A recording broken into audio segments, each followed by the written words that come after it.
Hey guys, Brian Owens here, the Uber and Lyft driver with theprodrivers.com. I haven't done a video in a little while. I do apologize about that yet again. I'm still working on my consistency with that as well.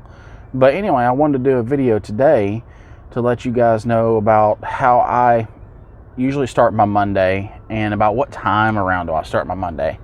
I literally just got done with an airport trip. It was a private client. And again, the way I do my private clients, I handle them appropriately. I still run them through the apps in which they prefer. So I'm not breaking any Uber or Lyft guidelines when it comes to taking cash. They're not hilling me in any way or anything like that. They'll call me, they'll schedule me to be there at a certain time, and then they'll order once I show up.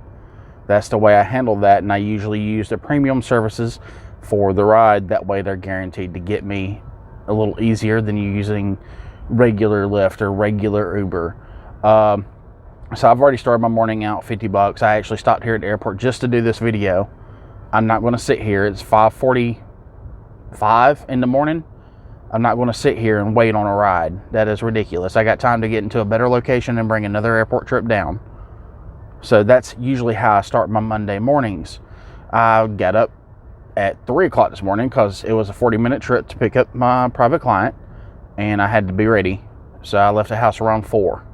Usually I don't get started till 4, and at least I don't get up until 4, and I don't leave until about 4:30.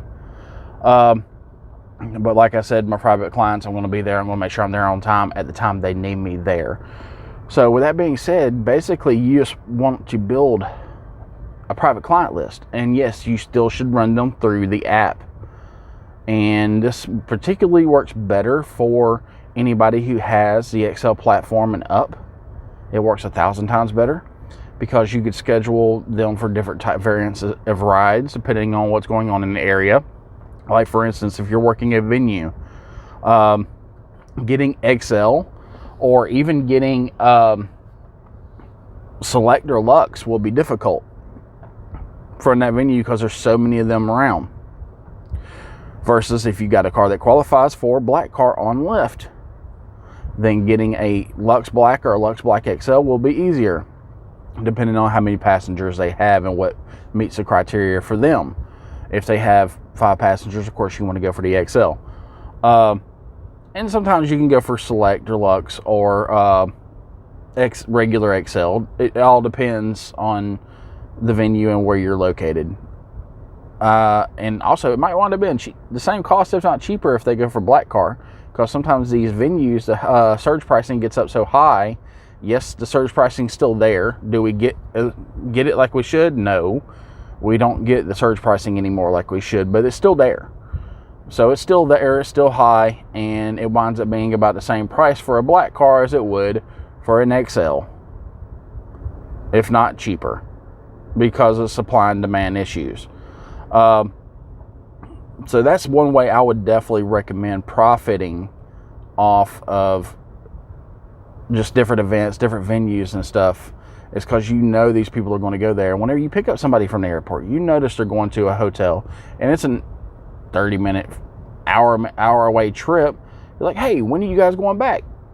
Get a business card. You hand on that card, they give you the number, they let you know the time and date they're heading back. You show up there in that time, and they can order the ride while you're there. And that way you're still protected under Uber and Lyft insurance policies, and you still get paid and have that private client for the next time they come in. And that way you can keep things going, keep things scheduled, and have consistency, or a little more consistency with your money coming in. Highly recommend that. Now, every now and then you'll get the regular Lyfts and regular Ubers that take you like an hour and a half, 2 hours away out in the middle of nowhere to some resort or something that may not have that much traffic. So you might be able to get that return trip, especially if that area is not too far out of the way, or if it's just worth it. Is it really worth driving that far away to catch that ride to the airport? You know, how much gas does it really use to get there to pick them up? You got to consider that. If it uses a quarter tank of gas going one way, so you're using half a tank, okay, that's maybe $20, but you're making $50 to $100 off of it. That's worth it to me.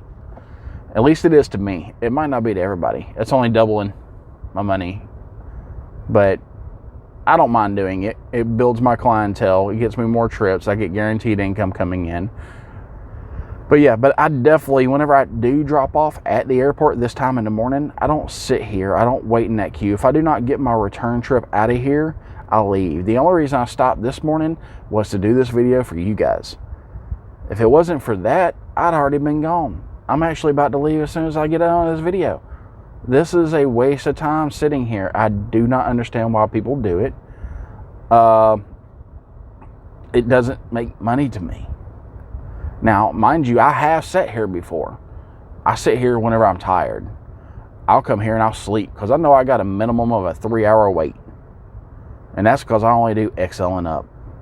There's no way I'm going to leave here with anything less, for one, because if I do come here, I'm tired and wanting to sleep.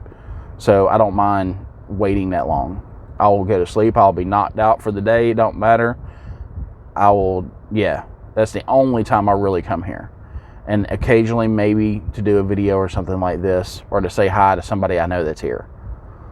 But other than that, I try to get back to where I know the rides are going to be. Like right now, I'm in Georgia, so Atlanta Airport. I'm heading back up to Alpharetta or Sandy Springs or Buckhead, any of those places. Anywhere is better than here because I'm guaranteed another airport trip. It's too early in the morning not to get one.